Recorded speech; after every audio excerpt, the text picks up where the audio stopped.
Bom dia a todos. Havendo um número legal, declaro aberta a 17ª sessão da nossa sessão de Direito Criminal desta Egregia Corte, cumprimentando os eminentes pares, eminente desembargador Baima, eminente desembargador Ronaldo, eminente desembargador Bonfim, eminente desembargador Neres, eminente desembargador Vicente, eminentes procuradores Krishnamurti Ofileno, a senhora secretária Vívia, senhores advogados e advogadas que nos assistem, que é sempre um prazer tê-los conosco, até pelo princípio da transparência. A família judiciária, reitero o meu bom dia. Consulto os eminentes pares, o eminente procurador Krishnamurti, que estará na sessão, em definitivo. Se temos alguma alteração a fazer, bem como se nós temos agravo regimental, embargo de declaração e habeas corpus extraordinários. Não havendo alteração, a declaro aprovada, não tendo processo extraordinário, passemos à nossa pauta. O primeiro processo seria uma representação, mas como o eminente desembargador Nilo teve um problema no trânsito, está se aproximando já aqui do tribunal, nós deixaremos para julgar em seguida. E vamos dar sequência em processo, até porque há um voto divergente dele nesse primeiro processo. Também já quero informar que o segundo processo é a revisão criminal 080-94-2613, requerente Antônio de Paula de Oliveira Souza, será julgado na próxima... já chegou aqui o eminente desembargador Nilo. Será julgado na próxima sessão, haja visto o afastamento da eminente desembargadora relatora Graça Amorim, afastada legalmente. Em face da chegada do eminente desembargador Nilo,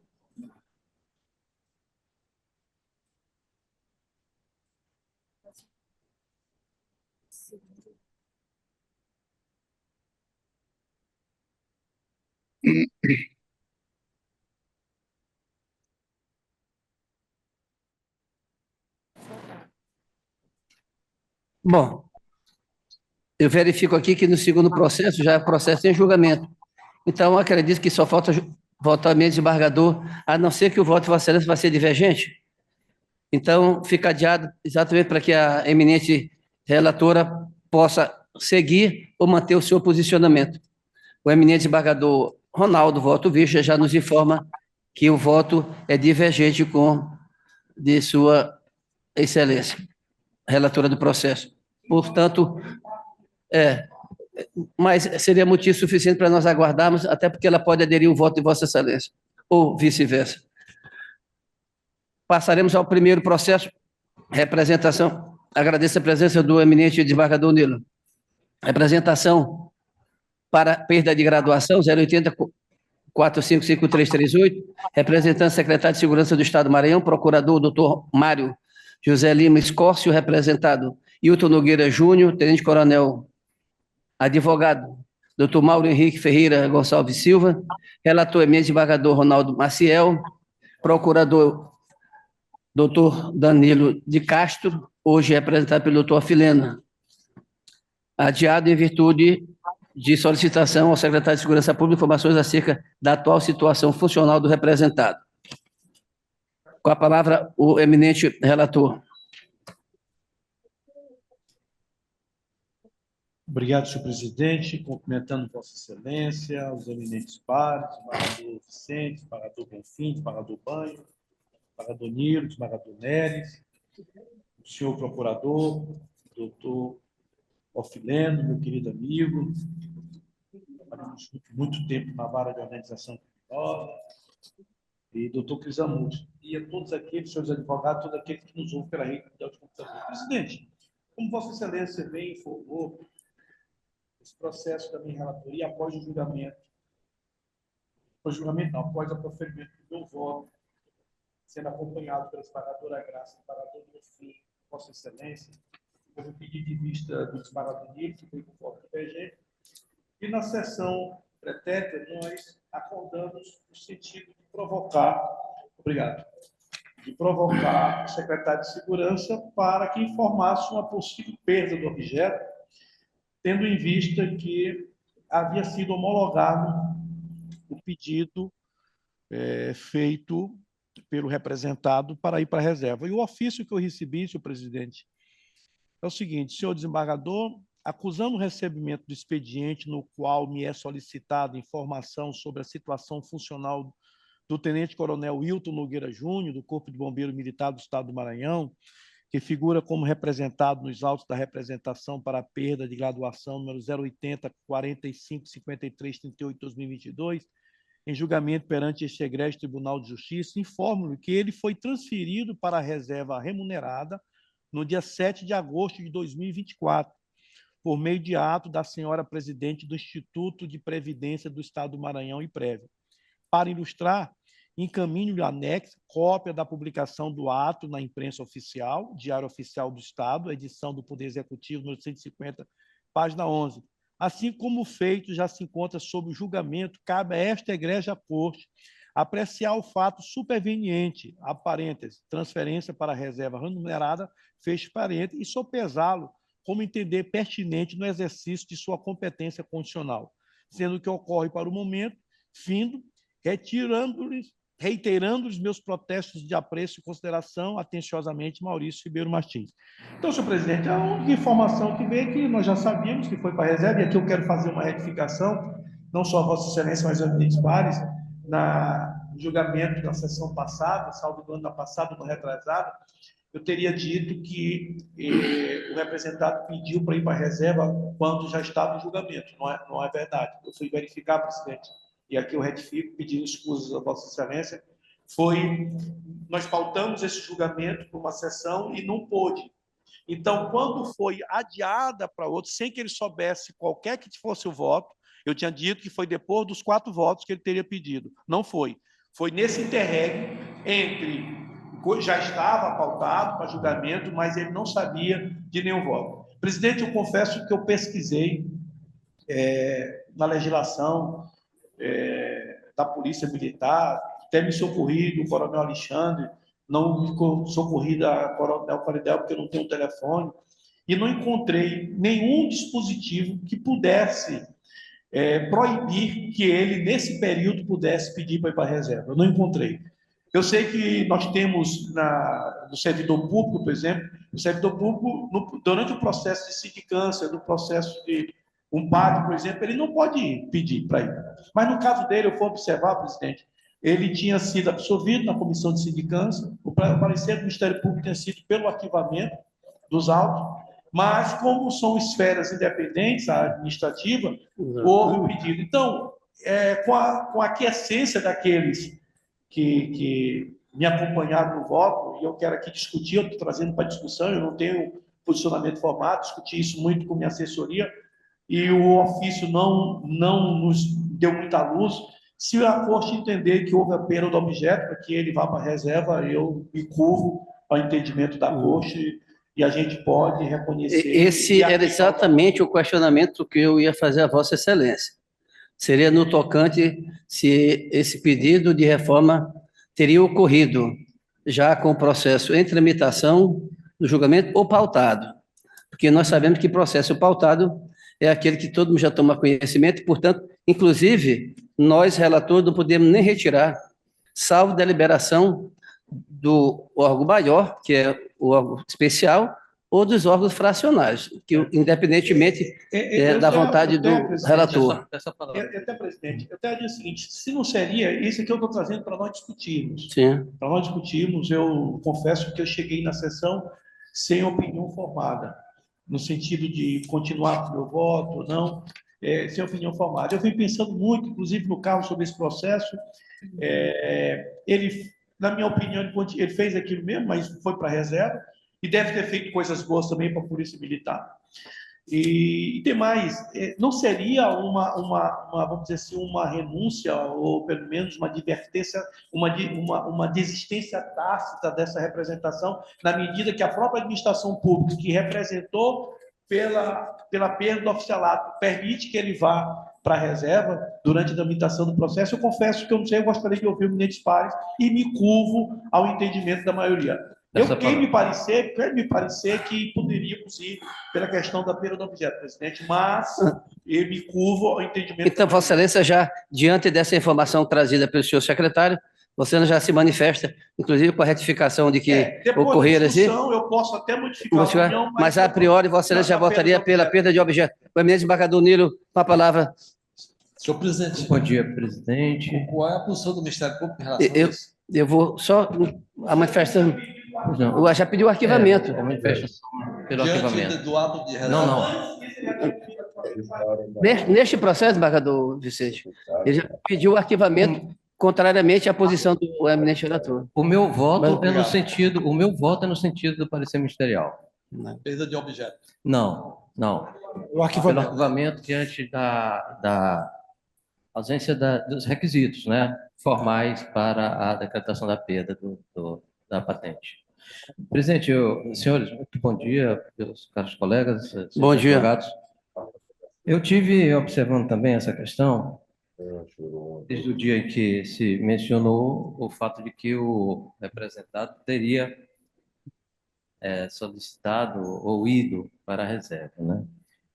E buscando assim a jurisprudência aí de alguns tribunais, algumas decisões, pelo menos algo que fosse parecido, que representasse o norte, o que eu constatei foi que na totalidade das decisões fica muito claro que a ida para a reserva, para a reforma, né? Reserva, faz tão somente, não provoca desligamento da corporação, ele deixa de estar na ativa, vai para uma reserva, chamada reserva remunerada, e que isso decorre do quê? Dos anos e anos na atividade na Polícia Militar. Eventual acolhimento do pedido para a perda da graduação, ela necessariamente vai repercutir na condição dele de perda das suas remunerações. É né? consectário. Com certeza. Então, a penalidade que antes haveria com a perda da graduação, caso estivesse o representado na ativa, ela continua e persiste mesmo após a ida dele para a reserva. Os efeitos são os mesmos. Então, partindo desse raciocínio aí, não me parece que seja o caso de perda do objeto, porque a perda do objeto pressuporia o quê? A inexistência de efeitos na decisão do tribunal, caso viesse a acolher. Não tem diferença. A única diferença é que ele vai perder a patente da ativa, como se estivesse na ativa, mas ele vai continuar com perdas, inclusive deve perder a patente e a remuneração, com certeza, a patente vai perder, porque se ele perder a remuneração, né? Desembargador Nilo, eu não estou... Não. A representação. Não. Nós estamos arquivando a representação de perda do oficialato. É como se ele não tivesse feito. Mas veja só. Desembargador Ronaldo, é o seguinte, eu fiz a pesquisa. Só para concluir aqui, desembargador. Eu estou entendendo que nós estaríamos arquivando o procedimento, mas a gente estaria arquivando por perda de objeto. E o que a gente está discutindo aqui é se há perda do objeto ou não. Obviamente, que caso acolhido, o voto de Vossa Excelência, o resultado é 1. Caso se constate que não há os requisitos... Desembargador Nilo, só, Vossa Excelência me permite de forma bem objetiva. Vossa Excelência quer manter o seu voto ou vai acompanhar a premissa agora levantada, que não mais pelo provimento e sim pela perda de objeto? Eu acredito que não seja perda de objeto. Então, Vossa Excelência vai divergir. Mas o desembargador Nilo ainda não votou, né? Eu vou só ouvir o Ministério Público. Eu só não entendi o seguinte, porque é o seguinte, ele vai perder o quê se não reconhecer uma perda do objeto? Não, nesse caso ele não perde nada. Eu estou falando de técnica, né? Da boa Agora, técnica. Pois é. Ele vai perder nada. De formalidade. Agora, o risco que nós corremos aqui, que ele corre, ele tem 4 votos pela perda do objeto. Mais um voto, ele perde tudo. Exatamente. Agora, o que ocorre é o seguinte, eu fiz uma pesquisa, certo, junto ao STF, junto ao STJ, em relação a esse caso. Uma vez ajuizado, ele não tem como... Ou ele vai, se tiver a perca do objeto, aí tudo bem, ele vai continuar como tenente-coronel. Se não mantiver a perca do objeto, os anos que ele tem como bombeiro vai para a Previdência Geral. Ele não vai ser aposentado, ele perde a patente. Mas mantém os anos de previdência. Ele vai se aposentar pela Previdência Geral. Todas as decisões do STJ e todas as decisões do STF é nesse sentido. E já entendeu? Senhor presidente, eu gostaria de fazer uma manifestação bem breve. Eminente desembargador Neres, rapidamente, eu vou só ouvir o doutor Filene e já concedo a palavra, que eu vou colher os votos dos eminentes pares. Mas veja, senhor presidente. Senhor desembargador. O desembargador Nilo. Desembargador Neres. Desembargador Neres, a palavra está aqui com o procurador, em seguida eu concedo a Vossa Excelência. Pois não. Senhores desembargadores, o Ministério Público entende que a representação é para a perda da graduação. Né? Essa graduação, o oficial tem na ativa e ela acompanha na reserva. Né? Então, o meu entendimento é de que a manifestação do desembargador Nilo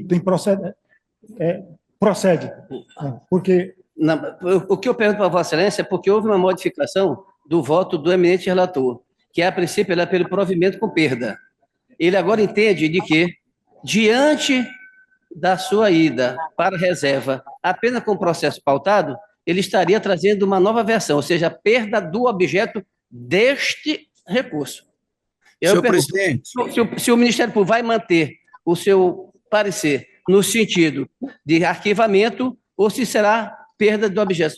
O Ministério Público mantém a sua manifestação pelo arquivamento. Agradeço a Vossa Excelência. A minha manifestação era exatamente nesse sentido. Na sessão anterior, foi suspenso o julgamento para que o desembargador Nilo proferisse o seu voto vista. Ou ele já proferiu? Já proferiu. É só Vossa Excelência verificar na pauta que já tem um voto dele divergente. É o único divergente, está 4-1. Pois é, mas nós ainda...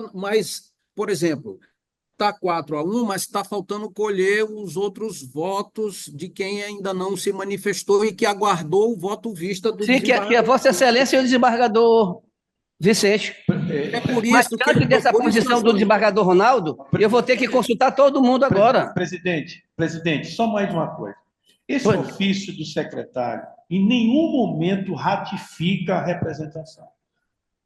Ele em nenhum momento ratifica. Desembargador Ronaldo. Deixa claro, embora ele não queira dizer que eu acho que ele não poderia dizer, houve perda do objeto, que isso que tem que dizer somos nós. Claro. Mas na medida em que ele diz que ele já foi para a reserva, ele não ratifica. Mas em nenhum momento ratifica. Se tivesse, ele diz assim, continuo com a ratificação da perda. Em nenhum momento no ofício ele diz. Desembargador Ronaldo, desembargador presidente, eu pondero mais uma vez a Vossa Excelência o seguinte, veja, o desembargador Nilo pediu vista dos autos, certo? Aí Vossa Excelência está dizendo que ele já votou pela... Não, eu estou dizendo não, está na pauta. Não, veja. Então, por que eu e o desembargador Vicente, por que nós não votamos na sessão em que o desembargador Nilo se manifestou? Por que não consta o nosso voto? Eu imagino que é porque o desembargador Nilo pediu vista para apresentar nesta sessão a sua fundamentação do seu voto. Desembargador Neres, muito simples. O processo foi sobrestado para pedir exatamente essas informações. E hoje nós estamos... Antes do nosso voto? Foi Sim. Isso, então. Vossa Excelência não quis antecipar o voto? Meu desembargador Vicente? Meu senhor presidente, veja bem, ele passou para a reserva. Isso significa que, em tese, ele pode ser convocado a qualquer momento para integrar a corporação. Ele está na reserva, está ali aguardando. Então, é uma situação que a gente tem que considerar. Ele não se aposentou, ele não foi para a inatividade, ele está na reserva. E pode ser convocado a qualquer momento, isso em tese, né? Agradeço. Então, diante disso, eu vou colher os votos dos eminentes pares, inclusive reiterando aqueles que já votaram. Nós tínhamos a única situação, vamos ser bem objetivo para que a gente dê andamento nesse processo. Nós já tínhamos votado pelo provimento acompanhando o eminente relator, com voto vista do eminente desembargador Nilo divergente. Surgiu exatamente esse fato novo, de que ele já estava na reserva. Aí se discutiu, foi antes ou foi depois? O eminente desembargador Ronaldo, na sessão pretérita, foi requisitado informações e vieram agora que ele leu. Ele agora modifica o voto diante dessa situação para discussão. Qual seja, em vez de provimento, para perda, que seja a perda do objeto. Ouvido o Ministério Público, este disse o seguinte: mantenho o parecer pelo arquivamento. E eu vou agora colher os votos na ordem do regimento.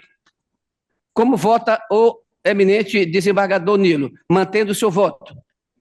Presidente, eu mantenho o voto porque que é no sentido de que não há a presença dos requisitos indispensáveis para a perda da graduação. A Constituição fala que o representado ele Sim, deve... Vossa Excelência não acompanha pela perda, não é isso? Exato. Ele não pode perder a graduação caso, uma vez que ele não foi condenado criminalmente. Está lá na Constituição, muito claro o requisito. Então, agradeço a Vossa Excelência. Como voto eminente desembargador Bonfim, ratifica ou retifica o voto? Senhor presidente, eu tive atentamente acompanhando a discussão e fiz uma pesquisa em relação a esse fato. Eu vou acompanhar, entendeu, o desembargador Ronaldo em relação à perca do objeto. É isso, desembargador Ronaldo? Eu vou falar, e até porque, senhor presidente, esse fato, entendeu, como o próprio Maurício, que é o secretário de Segurança, é parte interessada, não disse nada com nada e entre aspas, deixou, entendeu, entender que seria a perda do objeto. Nós vamos acompanhar, estou acompanhando o ilustre relator. Agradeço a Vossa Excelência. Como voto eminente desembargador Vicente. Pois é, senhor presidente. Eu tenho que acompanhar o relator pela improcedência, mas aqui seria extinção do processo sem exame do mérito em razão da perda do objeto, não é isso? Até porque ele não sofreu nenhuma condenação, nem administrativa, nem criminal. Nem criminal. Estou com o relator. Agradeço a Vossa Excelência. Eminente desembargador Banhama, Vossa Excelência não havia votado desde o início, mas diante dessa discussão, Vossa Excelência teria condição ou mantém ausente do voto, uma vez que Vossa Excelência não viu o relatório, nada? Senhor presidente, a coisa é muito simples. Pois não, então Vossa Excelência vai votar com a Até palavra. eu que não participei da sessão, o posicionamento do desembargador Ronaldo é corretíssimo, indubitável.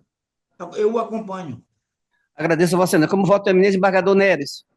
Eu vou acompanhar a divergência do desembargador Nilo, porque antes da gente examinar essa questão, os pressupostos que autorizariam a instauração desse procedimento não foram preenchidos. Então, antes da gente examinar se houve ou não a perda do objeto, eu vou ficar com o entendimento divergente do desembargador Nilo no voto vista, que é pela ausência dos pressupostos para a instauração do procedimento.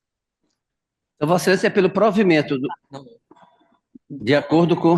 Não, mas não é pelo provimento. Eu acredito pelo desprovimento. A conclusão... Seria em procedência da representação. Isso, exatamente. Em procedência, que não é recurso, que é representação. Acompanhando o voto divergente do eminente desembargador Nilo. Eminentes pares, eu gostaria de deixar bem claro, porque é uma situação, salvo o melhor juízo, aqui é um lead case que nós estamos a julgar, tanto é que nós já estamos há 3, 4 sessões.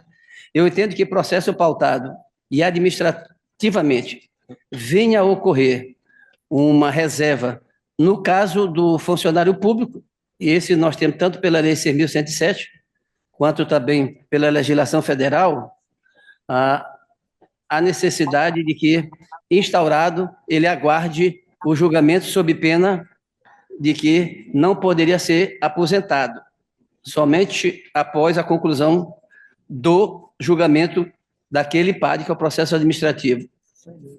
Todavia, aqui há uma lacuna e o eminente desembargador Ronaldo, também assim, o eminente desembargador Bonfim, fizeram estudos bastante minudentes e entenderam de que, na hipótese que seria albergado pela perda de objeto, uma vez que nós não adentraríamos no mérito da questão.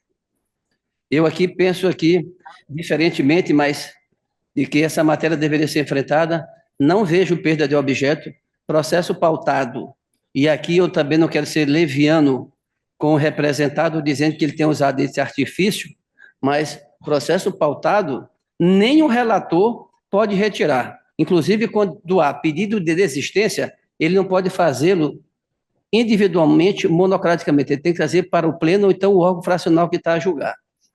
Mas, diante da posição tomada, mas eu gostaria de fazer essas observações, eu vou acompanhar o eminente relator pela perda de objeto e proclamando o resultado, por maioria,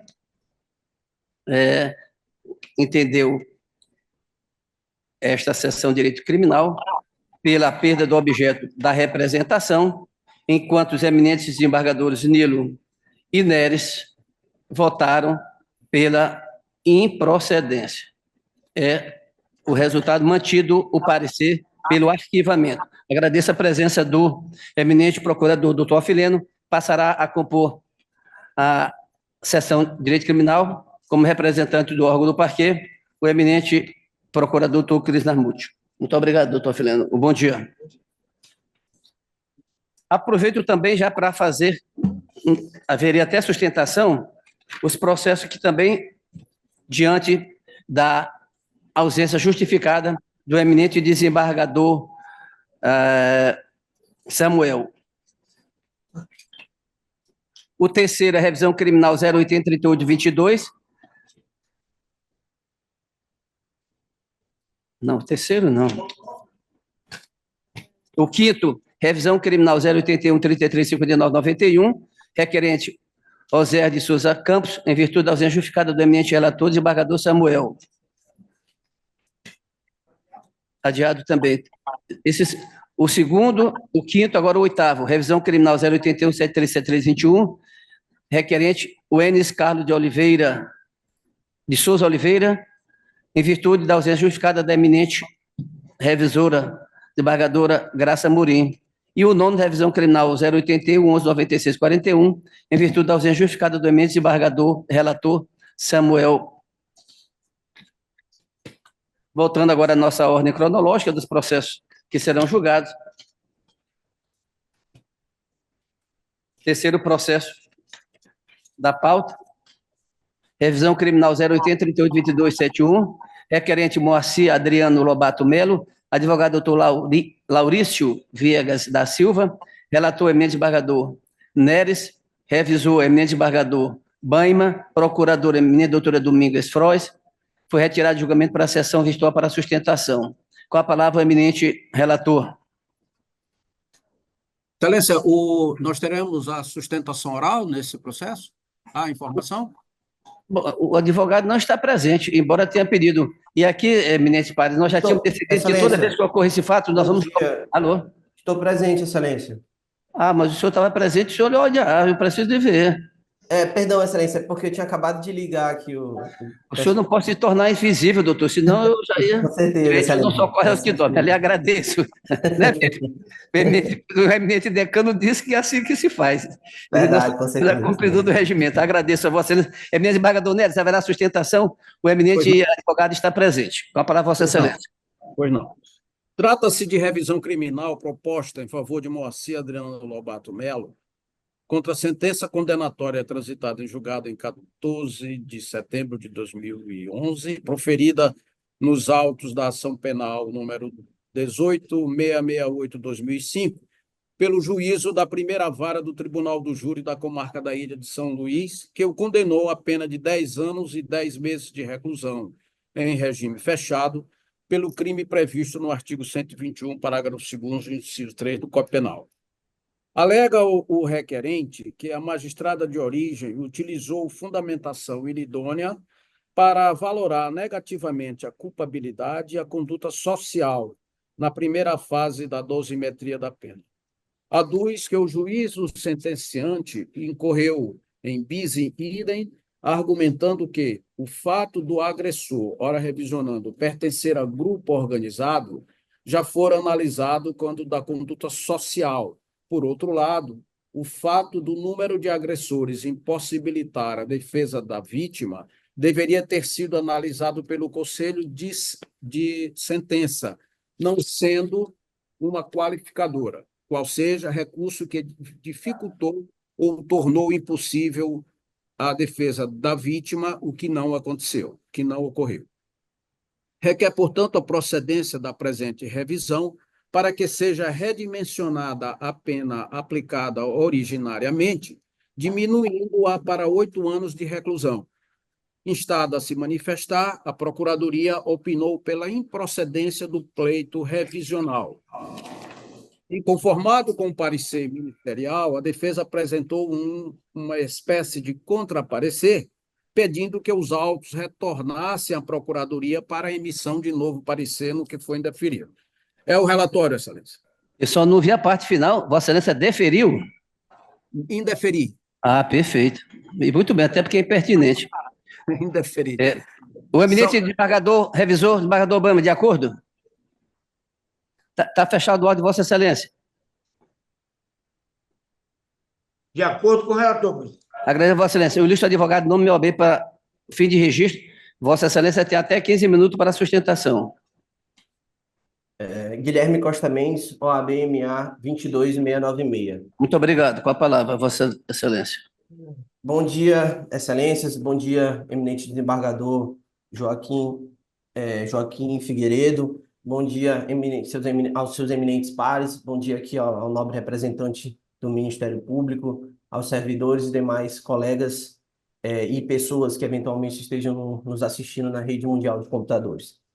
Bem, excelências, o presente caso se trata de uma questão onde a defesa, né, ora revisionando, requer aqui a revisão de sua dosimetria da pena, né? A revisão ela tangencia especificamente, única e especificamente, a dosimetria da pena. E de início, em que pese se tratar de um crime em que é um homicídio qualificado, em que, em tese, a pena mínima seria de 12 anos, certo?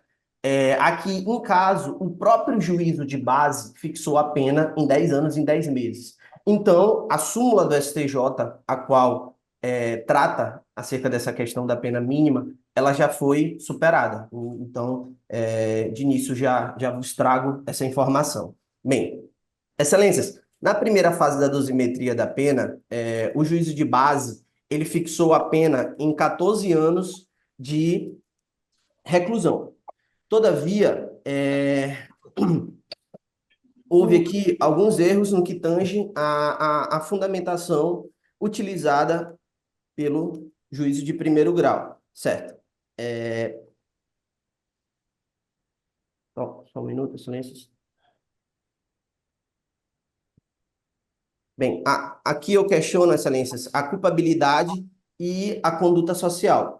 No que tange à culpabilidade, o juízo de base aduziu que a conduta do acusado exteriorizou uma conduta violenta, perversa e covarde, quando destruiu a vida de uma pessoa indefesa, sem chance de escapar do ataque de seus algozes. Pois, além de desvantagem no número de pessoas, o fato se desenrolou de modo que dificilmente alguém ousaria defendê-la, em vista dos agressores serem pessoas, membros de grupos organizados, em geral, temida por populares, evidenciando, assim, um intenso grau de culpabilidade, merecendo elevada censura em seu modo de agir por total desprezo à dignidade e à vida do ser humano. Observa-se, assim, excelências, que o magistrado utilizou duas questões, uma conduta perversa e covarde, certo? E, por outro lado, usou o seguinte termo: destruir a vida de pessoa indefesa sem chance de escapar do ataque, dada a desvantagem no número de pessoas e o fato dos agressores serem membros de grupos organizados. Então, excelências, um magistrado de base, ele incorreu aqui em bis in idem, uma vez que o fato do agressor, agora revisionando, pertencer a um grupo organizado, já fora analisado quando de sua conduta social. Por outro lado, o fato do número de agressores impossibilitar a defesa da vítima deveria ter sido analisado pelo Conselho de Sentença como sendo uma qualificadora. A qualificadora prevista no artigo 121, parágrafo 2º, inciso 4 do Código Penal. Recurso que dificultou ou tornou impossível a defesa da vítima, o que não ocorreu.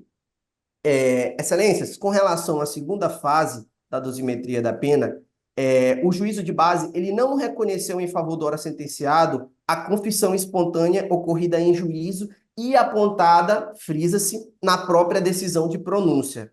Na decisão de pronúncias, aduz o seguinte: o acusado Moacir Adriano Melo, a seu tempo e modo, disse, dentre outras coisas, depois de admitir que foi agredido pela vítima e que, por isso, armou-se de um facão que tinha escondido dentro do mato, aplicando 2 golpes na cabeça da vítima. Então, excelências, aqui claramente se trata de uma situação em que o ora revisionando, ele confessa a prática do crime, né? Ele aduziu que foi agredido pela vítima e que, por ter sido agredido, ele foi e proferiu ali 2 golpes de facão na vítima. Então, resta clara aqui a questão da atenuante da confissão espontânea. Nesse sentido, o revisionando encontra-se em ilegal constrangimento, né? Por outro lado, excelências, há aqui uma outra questão e que eu vou pedir com todas as venhas a vossas excelências que seja reconhecida de ofício, né? E eu vos trarei aqui as informações pelas quais eu entendo que deve ser, que vossas excelências, assim, com todo respeito, devem proceder, certo? Excelências, o juízo de base, né, em segundo grau, ele aduz o seguinte, na segunda fase da dosimetria da pena, que o revisionando, ele foi pronunciado e condenado como incursos na pena do artigo 121, parágrafo 2º, inciso 3, ou seja, unicamente uma qualificadora, né? Cumulado com o artigo 29, ambos do Código Penal, ou seja, homicídio qualificado pelo meio cruel, não existindo nenhuma outra qualificadora que tenha sido objeto de apreciação pelo Conselho de Sentença. Todavia, excelências, em juízo, durante a realização do júri, o Ministério Público sustentou uma outra qualificadora, né? Todavia, ele fez com que o juízo fosse induzido, com todo respeito, né? Acabou induzindo o juízo a erro, porque o juízo entendeu que seria ali uma agravante do recurso que impossibilitou a defesa da vítima, certo? Vejamos, reconheço a agravante prevista no artigo 61, inciso 2, letra C do Código Penal, sustentada em plenário pelo Ministério Público, aumentando a pena em 1/6. Isso, excelências, na segunda fase da dosimetria da pena. Todavia, o artigo 121, parágrafo 2º, inciso 4 do Código Penal, aduz que o homicídio qualificado é quando, dentre outras hipóteses, é cometido a traição de emboscada ou mediante dissimulação ou outro recurso que dificulte ou torne impossível a defesa do ofendido. Ou seja, a referida qualificadora coincide com a agravante sustentada pelo Ministério Público em plenário. Então, excelências, a aludida circunstância agravante, ela não deve ser mantida, uma vez que se trata de uma qualificadora. E por se tratar de uma qualificadora, ela deveria obrigatoriamente ter sido especificada na decisão de pronúncia, apreciada pelo Conselho de Sentença, uma vez que compete exclusivamente aos jurados. Então, nos termos do entendimento jurisprudencial pátrio dos tribunais superiores, inclusive deste egrégio Tribunal de Justiça, houve aqui a usurpação da competência do soberano Tribunal do Júri, uma vez que não for objeto de apreciação ou quisitação por parte dos jurados. Então, excelência, é assim que a defesa se manifesta. Agradeço a Vossa Excelência. A doutora Procuradora Eminente, doutor Crisamuxo. Mais uma vez, bom dia, presidente, senhores desembargadores, senhores advogados, minha querida Lívia. Presidente, a Procuradoria, através da doutora Domingas, manifestou-se pela improcedência da ação. E, nesta sessão aqui, eu mantenho o parecer da Procuradoria. Agradeço a Vossa Excelência. Devolvo a palavra ao eminente relator, embargador Neres. O auto de Vossa Excelência está fechado. Obrigado. Senhor presidente, na sessão passada, nós iniciamos aqui uns comentários a respeito da forma como têm sido apresentados os pedidos de revisão criminal nesta sessão de direito criminal. E, mais uma vez, a gente volta a essa situação. Isto porque Em primeiro lugar, relativamente à manifestação do ilustre patrono da parte, essa questão que foi aduzida agora não consta do pedido de revisão. Não está lançada na petição de revisão. Tanto que não foi apreciada aqui. Segundo, a gente precisa manter um certo padrão de julgamento para que a gente não fuja de como tem sido o entendimento desta sessão. Pois bem, inicialmente, eu afasto, como relatei no final da minha manifestação anterior, a emissão de um novo parecer do Ministério Público, porque não havia motivo para isso. Muito bem. No caso presente, a revisão criminal é exclusiva, ou era até o ajuizamento do pedido, em relação à dosimetria da pena. E este argumento tem cabimento restrito, como se sabe, sendo admitido apenas quando, após a sentença, forem descobertas novas provas que demonstrem eventual equívoco do juízo ou em caso de flagrante ilegalidade. No caso dos autos, está sendo alegado que houve contrariedade à lei na primeira e na segunda fase do cálculo da pena. Isto porque, na primeira hipótese, ao valorar negativamente o vetorial da culpabilidade, segundo o argumento da defesa, sem fundamentação idônea. Segundo, por não diminuir a pena base diante da valoração do comportamento negativo da vítima. E terceiro, não reconhecer a atenuante da confissão espontânea. Esses são os 3 argumentos lançados no pedido de revisão. Pois bem, a presente ação, neste caso específico, eu considero que cumpre os requisitos do artigo 625, parágrafo 1º do Código de Processo Penal e, portanto, nessa hipótese, eu estou conhecendo. Passo, então, à análise dos argumentos apresentados no pedido revisional. As circunstâncias judiciais valoradas negativamente. A magistrada de primeiro grau, ao levar a efeito a dosimetria da pena, valorou negativamente 2 circunstâncias judiciais, a saber, a culpabilidade e a conduta social. Sobre a culpabilidade, manifestou-se a autoridade judiciária com os seguintes fundamentos.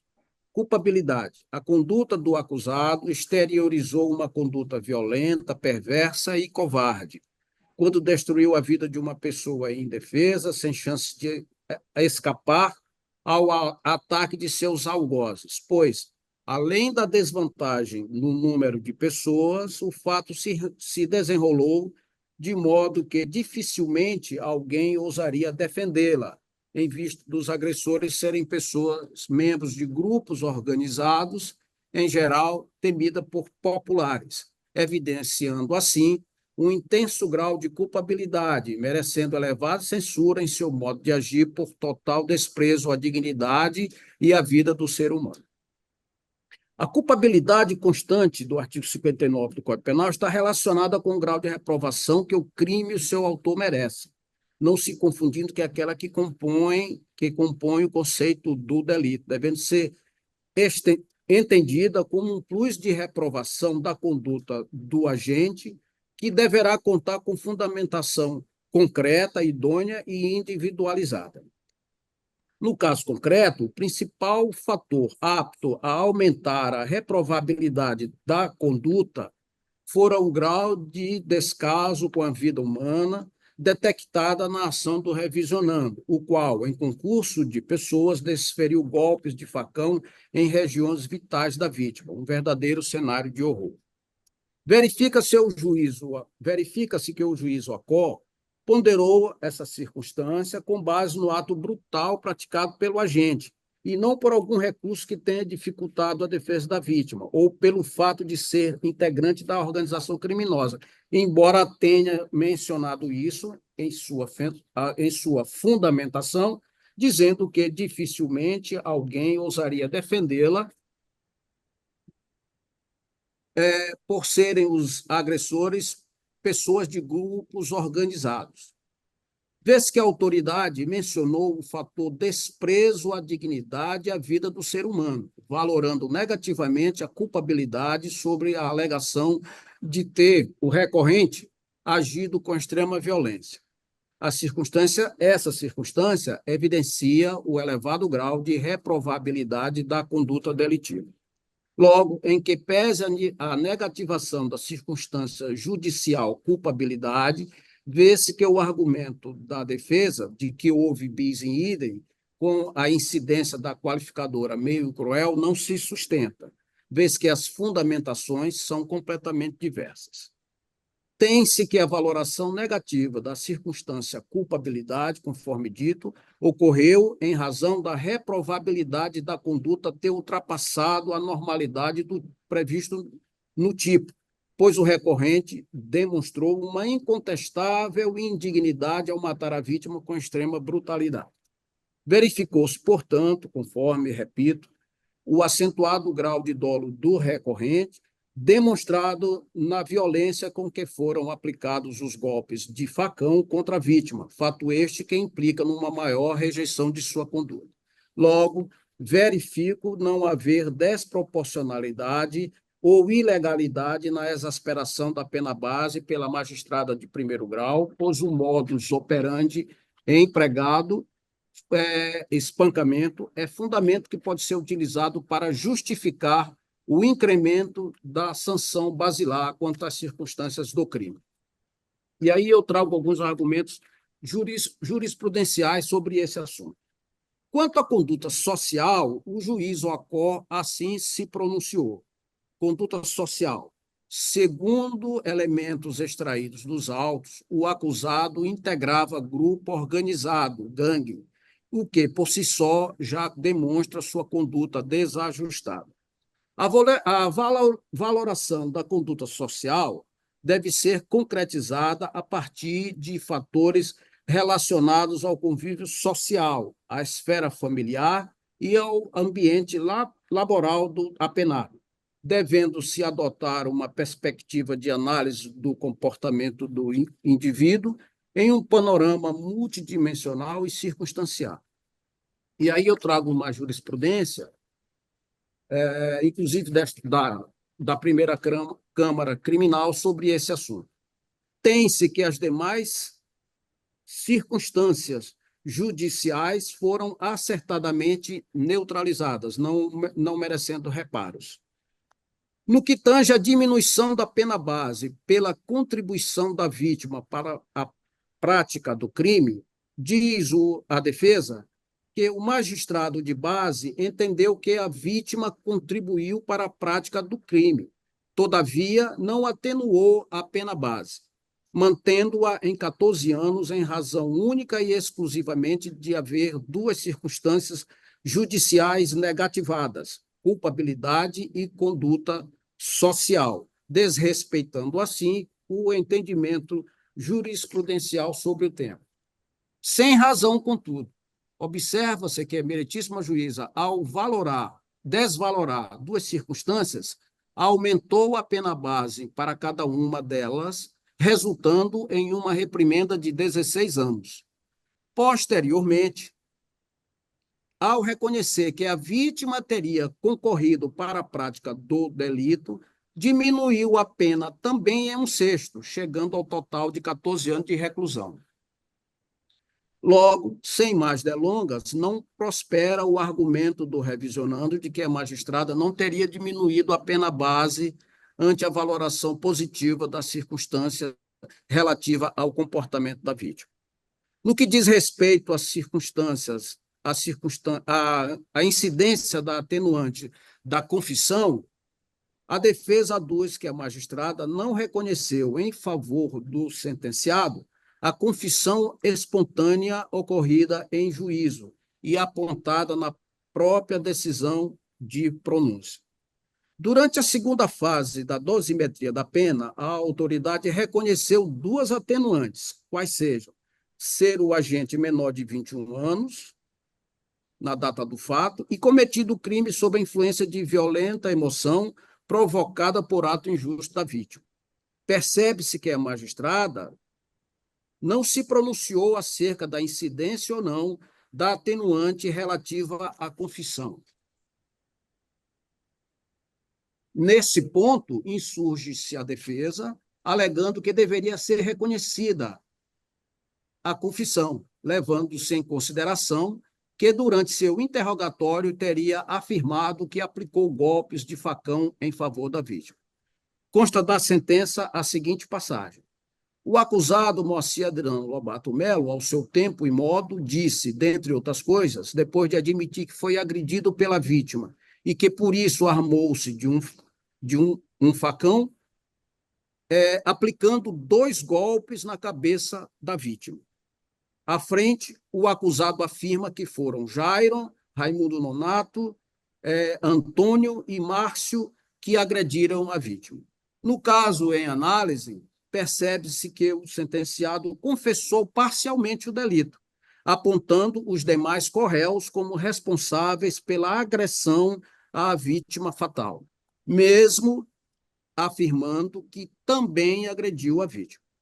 Confessada, portanto, a autoria desse delito, ainda que parcialmente, é devida, ao meu ver, à aplicação da atenuante, em observância ao entendimento do STJ, que diz que, mesmo que seja parcial, qualificada, extrajudicial ou retratada, a confissão deve ser utilizada pelo juiz como atenuante.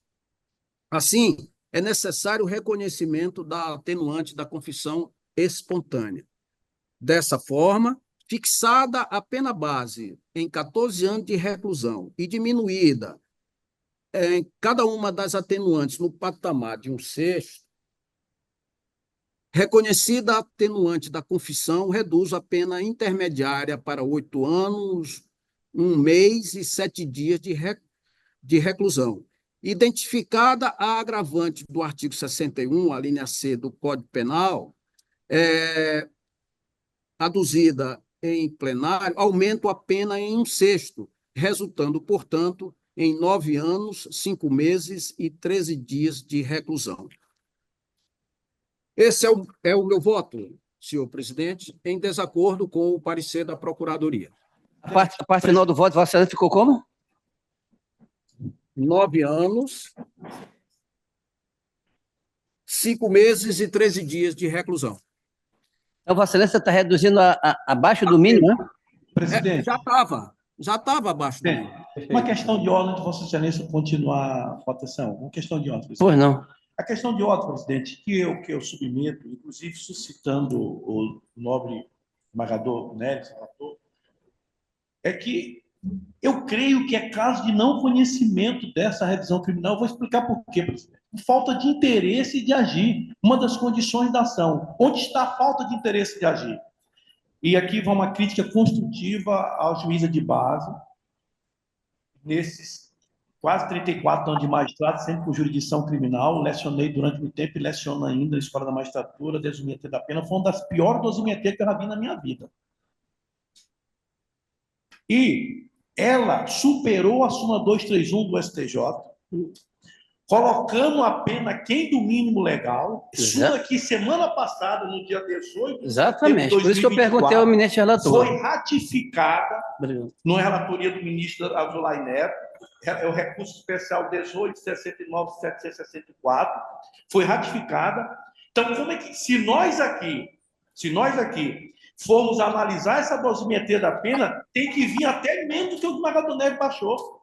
Então, não há interesse de agir com a falta das condições da ação. Essa pena já foi fixada aquém do mínimo legal, contrariando a súmula do STJ, que é o que nós precisamos. Então, minha questão de ordem, desembargador Nery, é no sentido de se eu ventilar a possibilidade de não conhecimento dessa revisão criminal por falta de interesse de agir. eu concordo com Vossa Excelência que a sentença não é um primor. Tanto que já na origem ela já diminuiu mais do que deveria, não é? Mas ocorre que, mesmo fazendo essa diminuição abaixo do mínimo, teve essa única questão que seria da confissão, que eu entendi que ela não apreciou. Nesse caso, e aí é que eu falei na sessão passada, às vezes a gente é obrigado a conhecer da revisão, analisar, como fez Vossa Excelência agora, para depois dizer que não vai conhecer. Então, como a gente não pode modificar a sentença para colocá-la como ela deveria ser, não é? Que seria acima do que foi fixado, né? Como não se pode, porque esse recurso é da defesa, então eu me senti obrigado a apreciar a questão da confissão. E, ao apreciar a questão da confissão, eu sou obrigado a reduzir, porque a juíza não reconheceu uma coisa que incidiu. Mas a votação está aberta. Se Vossas Excelências acharem que não é o caso de conhecer, não há nenhuma objeção. Eu entendo razoavelmente Vossa Excelência, mas só observar, e eu aqui quero parabenizar o advogado da tribuna, que ele foi nos pontos corretos, mas o único equívoco é não saber que já foi superado pela juíza uma súmula que nós somos obrigados a cumprir, a obedecer. Então, como é que nós aqui vamos, embora sendo uma ação constitucional de interesse exclusivo da defesa, diminuir ainda mais, se já foi bonito, é caso de não conhecimento por falta de interesse de agir, que é uma das condições da ação. Agradeço a Vossa Excelência. No sentido de não conhecer, presidente. Gostaria de ouvir o eminente procurador, doutor Krishnamurti, com relação a essa questão de ordem, em seguida o eminente desembargador Banha, que é revisor do processo. Doutor Krishnamurti. Presidente, a Procuradoria já se manifestou pela improcedência da... Não, mas há uma questão de ordem. A Procuradora não se manifestou sobre conhecimento, pois ela foi direta. Por isso que eu estou perguntando a Vossa Excelência, diante dessa questão de ordem que está sendo trazida agora. Se Vossa Excelência vai manter o parecer ou vai... Nesse caso, eu mantenho o parecer dela. Mantenho o parecer. Agradeço, Vossa Excelência. Pela improcedência da ação. Agradeço. Com a palavra, eminente desembargador Banha, revisor do processo.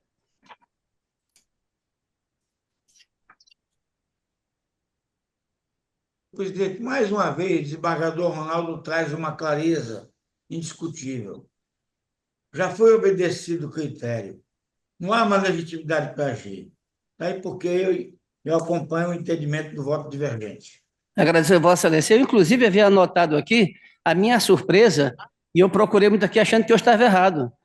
Quando eu vi um homicídio qualificado com 8 anos, não existe. A súmula 231 é claríssima, foi recentemente mantida. Então, como vota o eminente desembargador Nilo? Eu só perguntaria ao eminente desembargador Nery se Vossa Excelência... É isso que eu ia relatar. Essa manifestação era que eu ia fazer, senhor presidente. Para poupar o trabalho do eminente desembargador Ronaldo, que antecipou o voto, e seria, então, ele o responsável pela lavratura desse novo voto? Não. A não ser que Vossa Excelência mantenha o seu voto. Pois é. Eu vou, porque eu tinha um voto preparado pelo não conhecimento, não exatamente com esse fundamento, mas por eu entender que não havia cabimento à revisão, tá certo?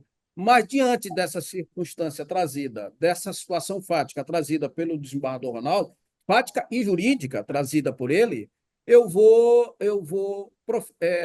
adotar esse entendimento e acolher esse entendimento de não conhecimento da revisão. Então, se Vossa Excelência está adotando, agregando, Vossa Excelência continua relator, é regimental. Pois é isso que eu quero dizer, para poupar o trabalho do desembargador Ronaldo, se ele me permitir, naturalmente. Ele aqui não tem direito a permitir ou não, aqui é regimental. E sem ser ditador. Eminente desembargador Bonfim. Senhor presidente, eu vou acompanhar a questão de ordem levantada e agora encampada pelo o ilustre relator. Agradeço a Vossa Excelência. O eminente desembargador Ronaldo já votou. Eminente desembargador Vicente.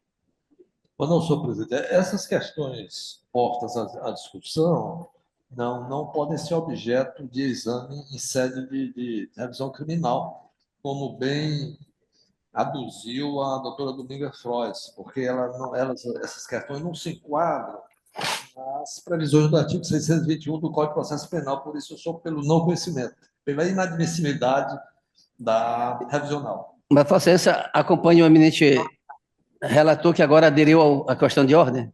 Não, não. Aí é divergente. O fundamento é outro.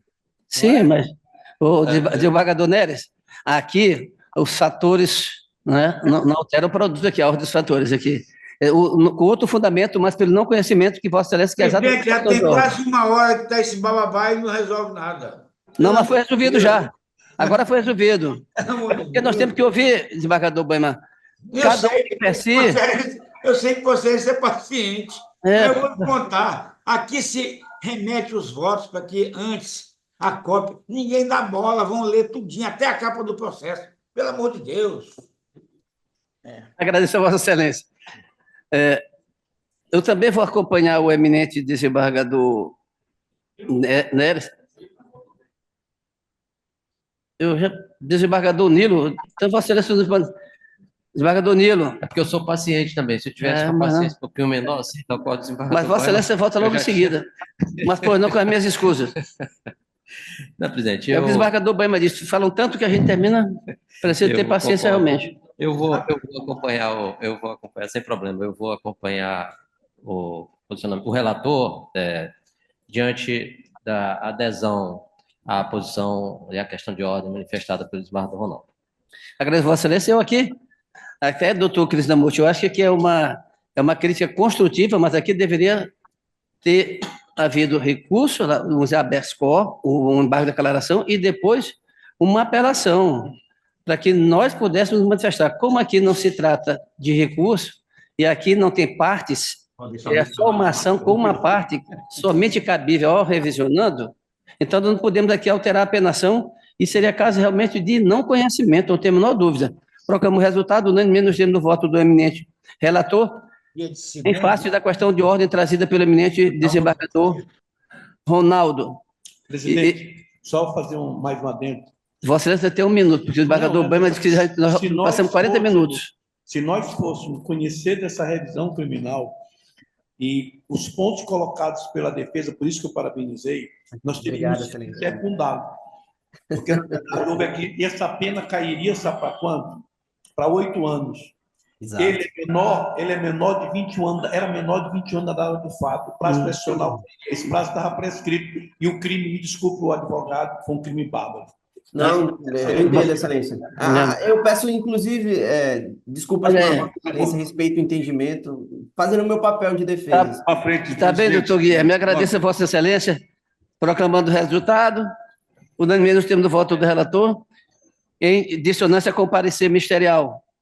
Agradeço a presença do ilustre advogado. Eu só pediria aos eminentes pares, eu tenho paciência de Jó, não tenho a menor dúvida, mas que a gente fosse objetivo para julgamento mais rápido do processo. E, é claro, fundamentando, a celeridade não implicaria exatamente de que nós tivéssemos... Pois não. Aqui... 15 dias, né? É um prazer tê-los aqui sempre. Eu vou acompanhar o desembargador Ronaldo também. Agradeço, eminente desembargador, a todos nós.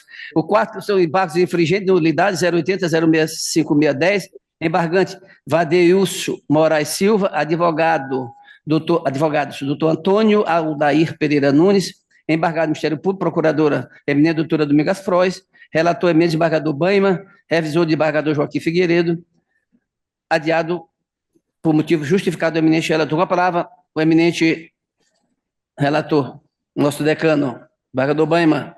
Eminentíssimo presidente, meus queridíssimos pares, eu inicio dizendo que fiz por se lhes remeter a íntegra do meu voto, porque eu amo a paciência, mas não a de Jó, pelo menos a tolerável. Né? O embargante foi condenado pelo juízo de origem a 7 anos de reclusão e 700 de multa pelo crime do artigo 33 da Lei 11.343, 2006. Tráfico de drogas. E há 2 anos e 2 meses de reclusão e 100 dias multa pelo crime do artigo 14 da Lei 10.826, 2003, porte de arma de uso não permitido. Na apelação criminal de relatoria do eminente desembargador, em linha dura, desembargador Vicente Castro, a quem eu tenho o maior respeito e admiração, né? Parcialmente provida pela segunda Câmara Criminal, então apenas para redimensionar essas reprimendas já serem impostas. Ok.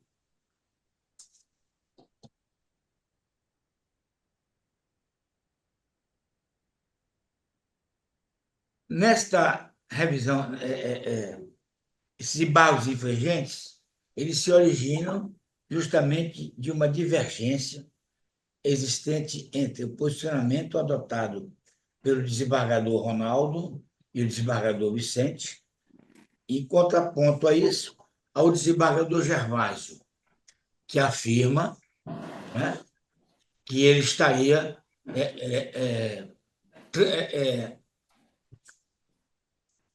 substituído o crime doloso, né? Doloso não, que não admitia o tráfico de drogas, certo? Para ele seria, no caso, simplesmente uso. E o argumento não é sem razão de que a pequena quantidade da droga. Pois bem, nós sabemos que os tipos, tanto faz no tráfico como uso, os núcleos são os mesmos. As circunstâncias é que fazem com que a gente vá para um lado e vá para o outro. Essa que é a verdade. Pois bem, o argumento vitorioso que formou as condições dos infringentes é o sustentado pelo desembargador Ronaldo, que, além desta pequena quantidade, a isso se somar, né, o fato de que ele é integrante de organização criminosa, de que ele tem a prática do crime como roteiro, como rotina de vida, entendeu? Tudo isso. Eu estou aqui entendendo de que, com razão, estou me filiando com razão ao entendimento firmado pelo desembargador Ronaldo e o desembargador Vicente Castro, entendeu? De que, se realmente não há reparo nenhum, o crime é de tráfico, inquestionavelmente, a meu ver. Estou de acordo com o relatório. O ilustre advogado está presente? Não estando presente, o eminente procurador, como Vossa Excelência se manifesta? Pela rejeição dos embargos. Agradeço a Vossa Excelência. Devolvo a palavra ao eminente relator, que já concluiu o voto. É isso, eminente desembargador Banhima? Exatamente. Eu vou acompanhar Vossa Excelência. Como vota? Esse provimento. Né? Perfeito. Como vota o eminente desembargador Nilo? Acompanho o relator, presidente. Agradeço a Vossa Excelência. Eminente desembargador Bonfim? Acompanho o relator. Agradeço a Vossa Excelência. Eminente desembargador Ronaldo? Presidente, eu já antecipo que estou acompanhando o relator, só quero fazer algumas considerações, porque é da minha Câmara e Câmara de desembargador Vicente. E os fundamentos, como sempre colocados do desembargador Gervásio, são dignos de respeito. Mas o que nos levou a... Olha só a decisão do juiz, a sentença, parte da sentença do juiz. Estou consignado pelo magistrado de base, no ético condenatório, até mais que o apelante, abraço, pertence à organização criminosa, a qual ensejou condenação definitiva por sentença penal condenatória transitada julgado, nos autos, por assalto a banco, veio até o Banco Centro, abriu um comércio para lavar dinheiro com produto do ilícito, inserindo dentro das referidas atividades o tráfico de drogas.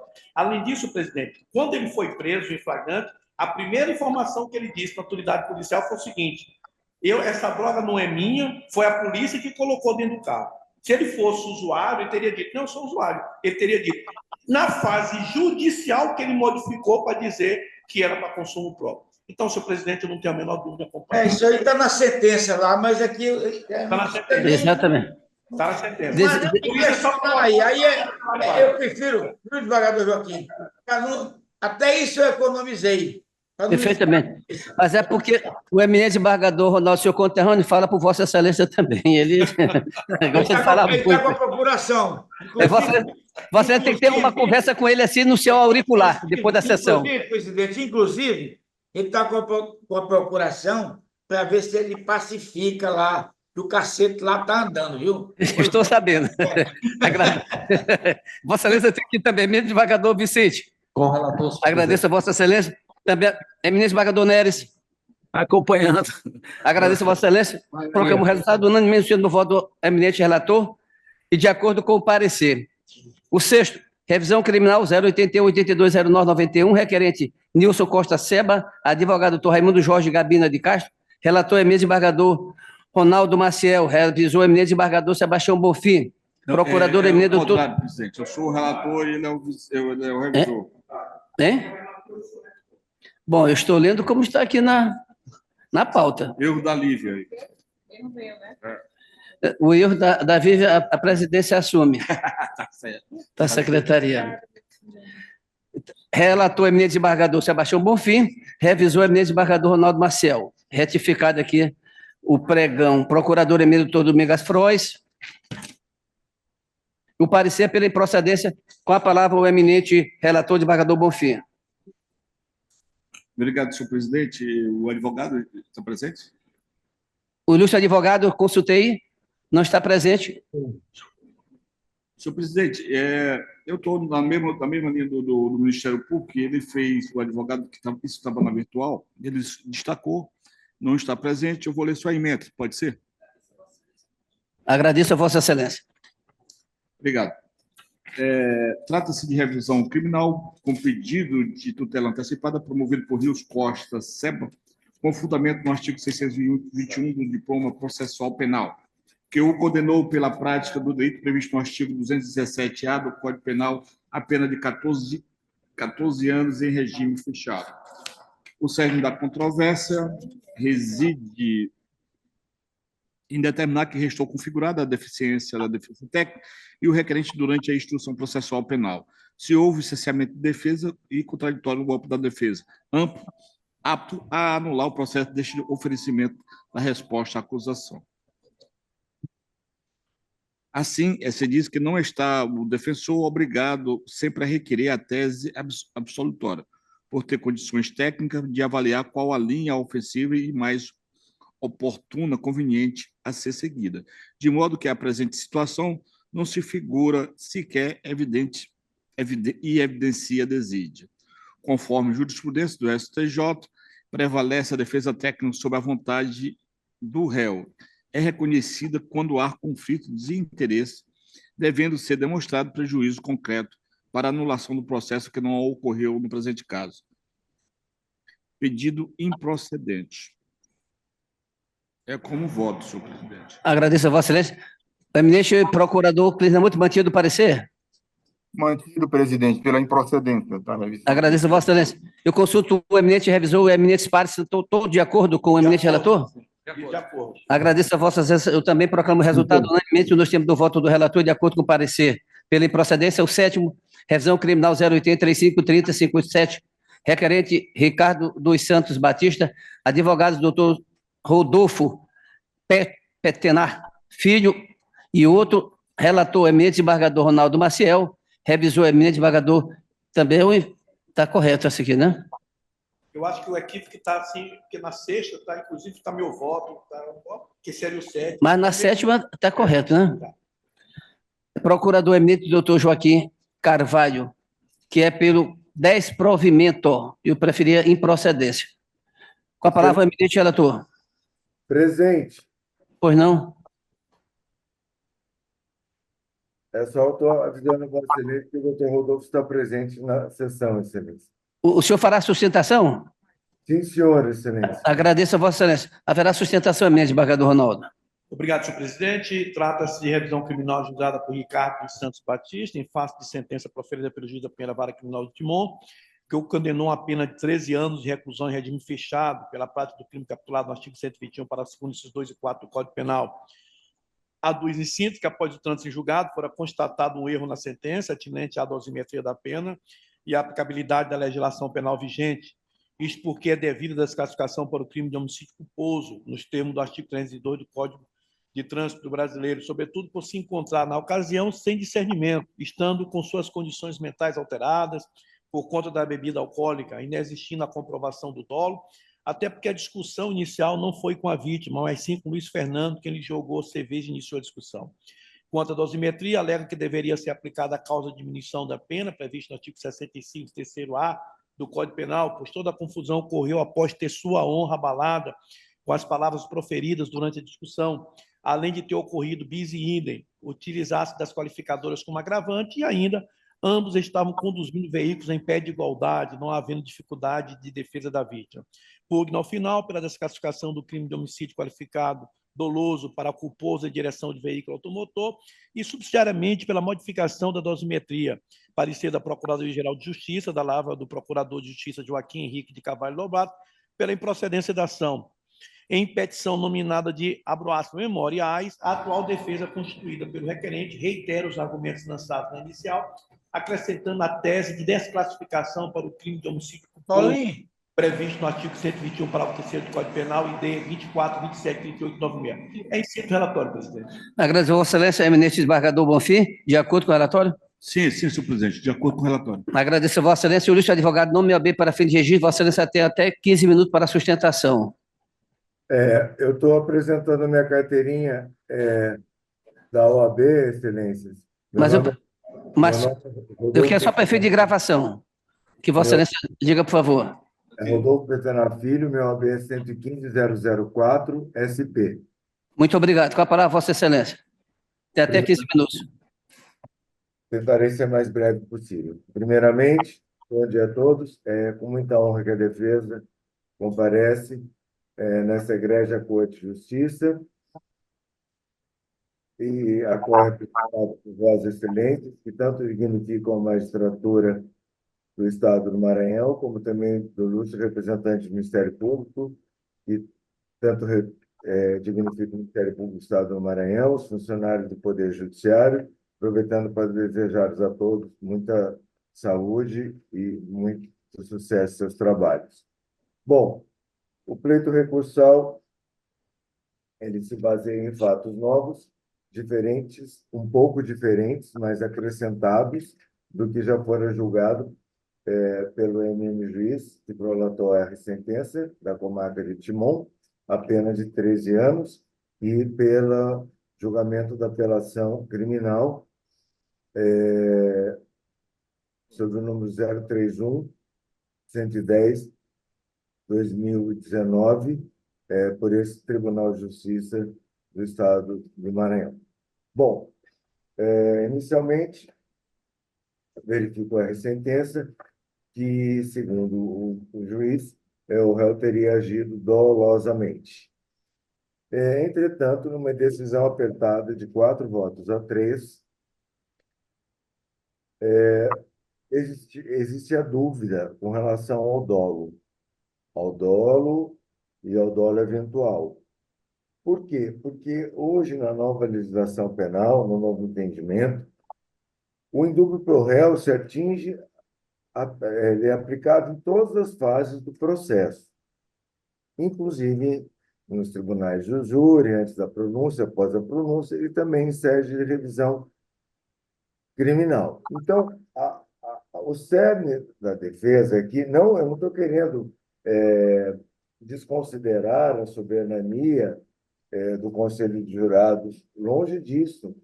Simplesmente, a defesa entende na readequação da tipificação penal.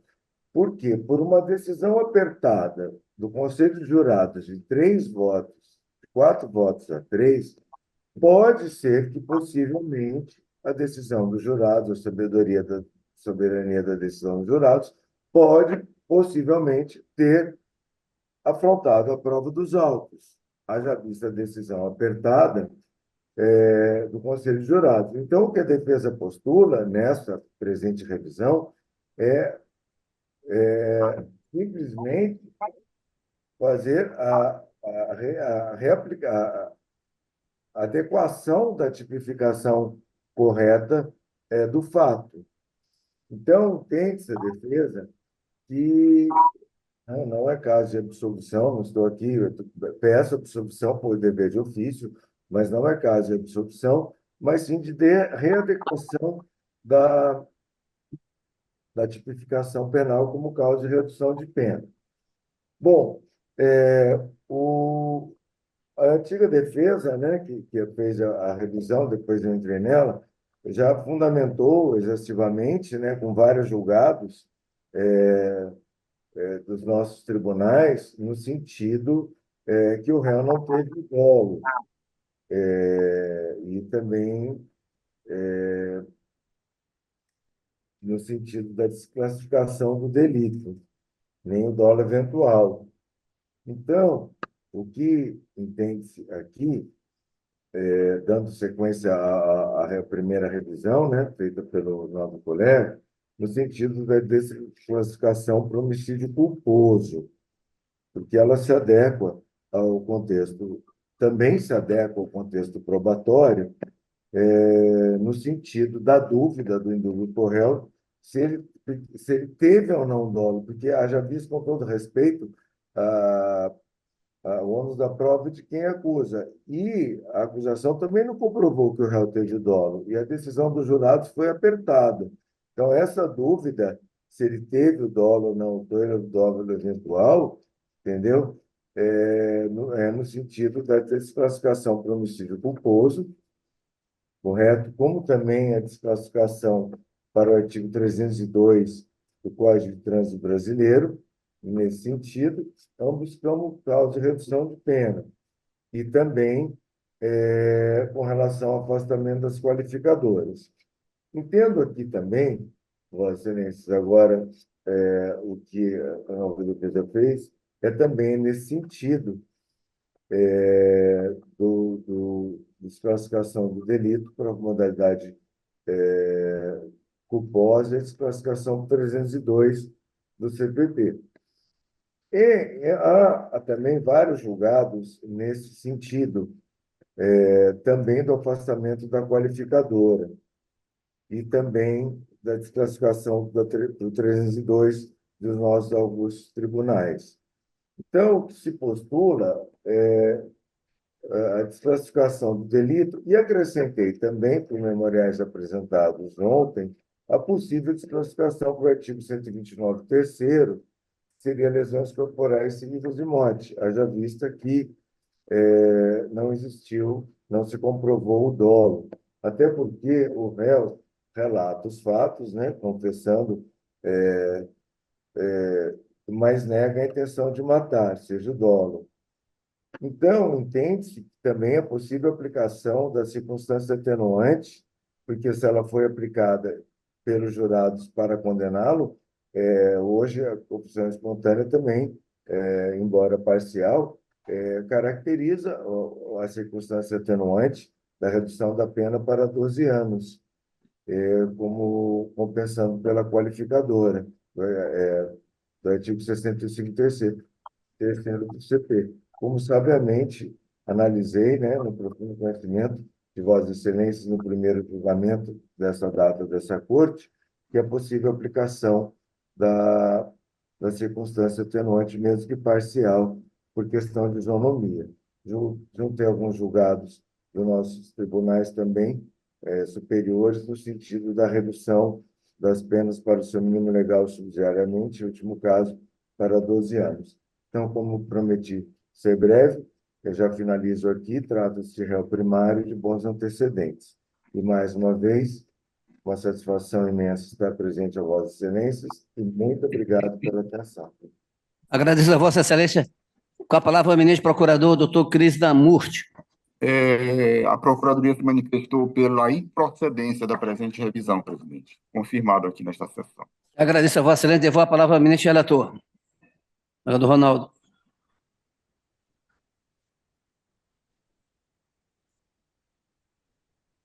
Obrigado, presidente. Só um minutinho, estou lendo a inicial dele aqui mais uma vez.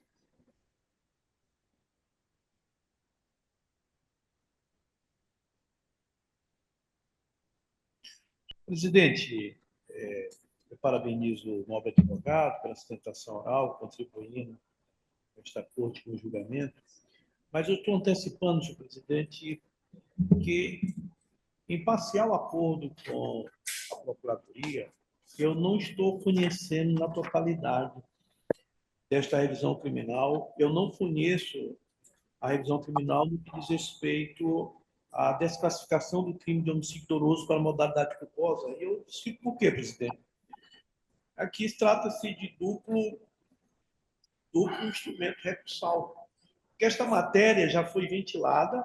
Eu quero esclarecer que eu tive muita dificuldade de pagador Vicente, pagador Bonfim, desembargador Nilo, desembargador Neres, desembargador Banha, desembargador Zé Joaquim, porque a revisão criminal não vem instruída com documento nenhum.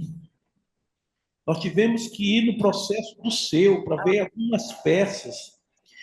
E eu tenho certeza que não foi por maldade, mas sequer o advogado ventilou que já tinha sido objeto de apelação. Esse processo foi objeto de apelação. Eu encontrei isso nas peças no processo do seu. E verifiquei que caiu para a primeira Câmara Criminal para a relatoria do meu eminente líder, decano, conterrâneo, Banha, que com a maestria de sempre secundou o entendimento exarado pelo Conselho de Sentença, a soberania do veredito, que reconheceu que era homicídio doloso. Então, presidente, seria apelação de apelação. Então, não estou conhecendo neste ponto da revisional. Com relação à dosimetria da pena, eu conheço, mas julgo improcedente, presidente, porque eu verifico os fundamentos utilizados que desqualificadora foram usados como agravante. Claro, foram duas qualificadoras reconhecidas pelo Conselho de Sentença. Uma qualifica e a outra vai como circunstância, como agravante. A pena base, né? Então, eu não vou mais. Foi fixada reconhecendo uma circunstância judicial, uma circunstância agravante, melhor dizendo, a pena, como tem um intervalo de 12 a 30 anos, são 18 anos, seria 2 anos e 3 meses. Agravou só em 1 ano, agravou foi pouco. Então, presidente, o voto está à disposição de Vossa Excelência, eu estou caminhando o voto no sentido de conhecer em parte, na extensão conhecida, julgar improcedente. É como eu voto. Agradeço a Vossa Excelência. Como vota o eminente desembargador Bonfim? Eu estou acompanhando integralmente o relator. Agradeço a Vossa Excelência, eminente desembargador Nilo. Presidente, eu gostaria inicialmente de fazer um questionamento ao relator. Eduardo Ronaldo, eu não identifiquei nestes autos a certidão de trânsito. Desembargador Nilo, fale só um pouquinho mais próximo do microfone para que fique gravado. Nem da sentença, nem do acordo. Não, por isso que eu disse, eu tive muita dificuldade, todas as peças eu fui pegar no seu. Inclusive a questão do trânsito julgado, porque ele começou a cumprir a pena. Tudo isso, eu tive muita dificuldade, e eu fiz isso em razão da inafatibilidade da jurisdição e economia processual. Eu digo, mas se aí até a casa até de mandar emendar inicial, mas eu julguei logo. Ou de extinguir por falta de requisito. Eu extinguei, então eu achei por bem incidir logo para trazer em razão do princípio da inafatibilidade da jurisdição e também pela economia processual. Eu consegui encontrar essas peças no seu, mas não foi julgado no filtrado inicial. Nesse caso eu sou um pouquinho mais rigoroso, mas eu compreendo e vou acompanhar Vossa Excelência. Eu só não gosto de abrir muito precedente.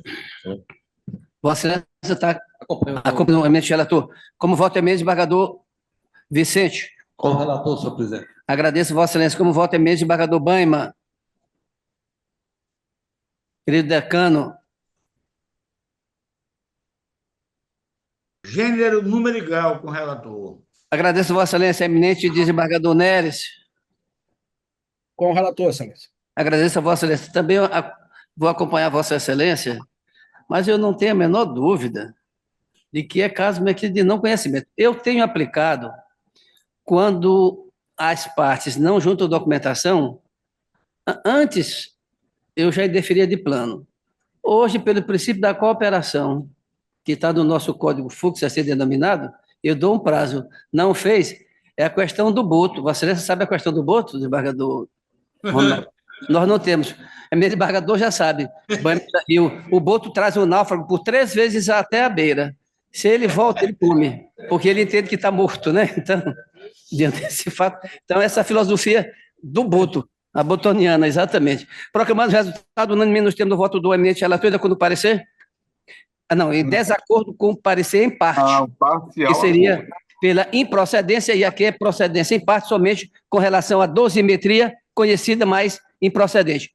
Agradecendo a presença do ilustre advogado, consulto os eminentes pares, o eminente procurador, a senhora secretária, se ainda há algo a tratar. Em não havendo, declaro encerrada esta sessão